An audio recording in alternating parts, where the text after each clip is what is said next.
Hi there, and welcome to A&P with Dr. O. We will go ahead and use our synthetic cadaver to take a look at the urinary system. What I've done is I have removed the greater omentum, and I've either removed or pushed aside our digestive organs so that we can really focus in again on the urinary system. So when we take a look at the synthetic cadaver, we're going to want to go ahead and find the kidney, which we can see here. And then on top of our kidney, we have the adrenal gland. And then the kidney, we can see the renal artery, we can see the renal vein.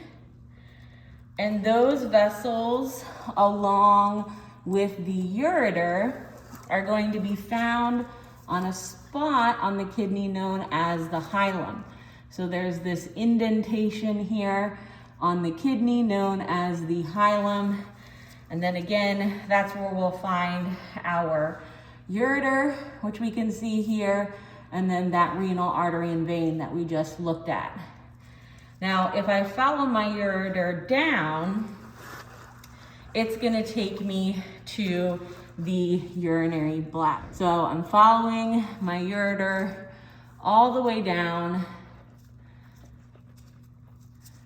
until I get to the urinary bladder here. And I'm gonna go ahead and I'm gonna pull the bladder out, because that way it's a little bit easier for us to see. And then we can also really see much better the urethra, and then the opening would be the external urethral orifice. And then you can see the ureter on the other side of the bladder as well.